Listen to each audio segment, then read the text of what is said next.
بسم اللہ الرحمن الرحیم۔ السلام علیکم ناظرین۔ حضرت نوح علیہ السلام کی کشتی اللہ تعالیٰ کی حفاظت میں چل رہی تھی۔ اسی دوران آپ علیہ السلام نے اپنے مشرک بیٹے یام، جس کا لقب کنعان تھا، کو آواز دی کہ آؤ آپ بھی ہمارے دین میں شامل ہو کر ہمارے ساتھ کشتی میں سوار ہو جاؤ۔ بیٹے نے اس نازک موقع پر بھی اپنے باپ کی دعوت کو رد کر دیا اور اپنے ہاتھوں اپنی ہلاکت کو مول لیا۔ فرمان الہی ہے، اور نوح علیہ السلام نے اپنے بیٹے یام، جس کا لقب کنعان تھا، کو پکارا، جو ان سے دور کچھ فاصلے پر الگ تھلگ تھا۔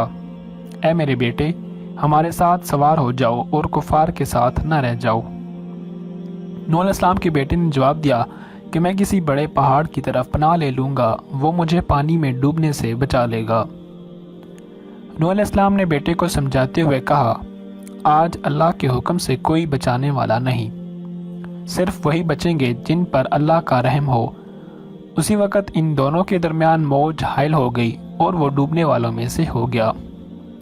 سورہ ہود آیات 42 سے 43۔ حضرت نوح علیہ السلام نے اپنے مشرک بیٹے کو کشتی پر سوار کرنا چاہا، لیکن اس نے انکار کر دیا۔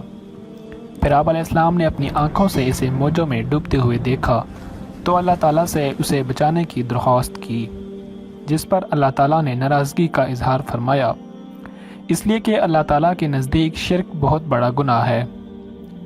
فرمان الہی ہے، نوح علیہ السلام نے اپنے رب کو پکارتے ہوئے کہا، اے میرے رب، میرا بیٹا تو میرے گھر والوں میں سے ہے، یقیناً آپ کا وعدہ بالکل سچا ہے اور آپ تمام حاکموں سے بہتر حاکم ہیں۔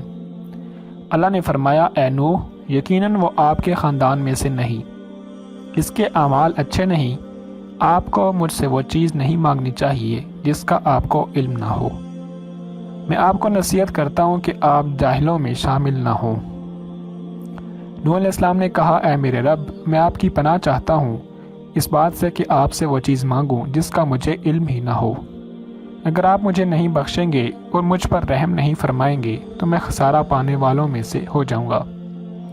سورہ ہود آیات 45 سے 47 تک۔ آسمان سے شدید بارش اور زمین سے پانی کے فوارے نکلنے پر زمین پر بہت سا پانی اکٹھا ہو گیا، جس میں تمام کفار ڈوب گئے۔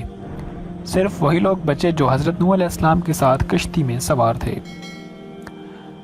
اللہ تعالیٰ کا طے کردہ فیصلہ پورا ہو گیا تو اللہ تعالیٰ نے زمین کو حکم دیا کہ جو بھی تمہارے اوپر پانی ہے اسے پی جاؤ، اور آسمان کو حکم دیا کہ بارش برسانا بند کر دو۔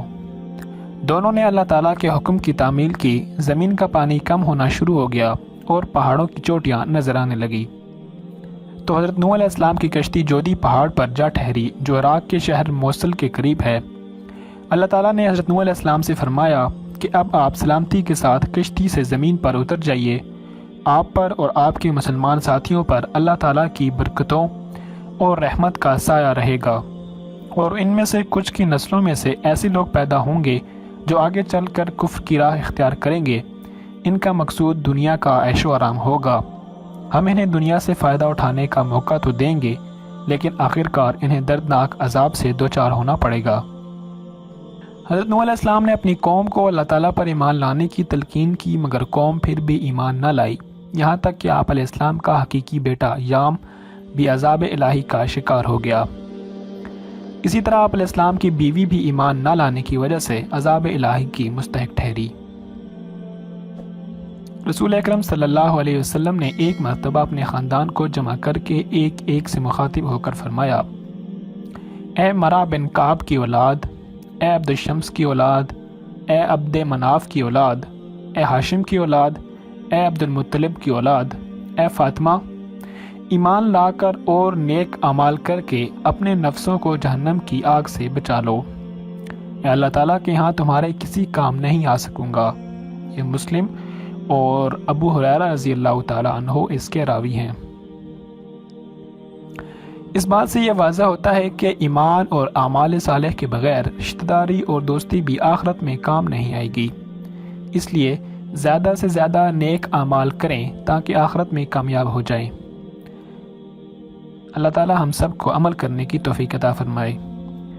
امید ہے آپ کو آج کی ویڈیو اچھی لگی ہوگی اور آپ نے اس ویڈیو سے بہت کچھ سیکھا ہوگا۔ حاضر ہوتا ہوں نیکسٹ ویڈیو کے ساتھ، تب تک کے لیے اجازت دیجیے. اللہ حافظ.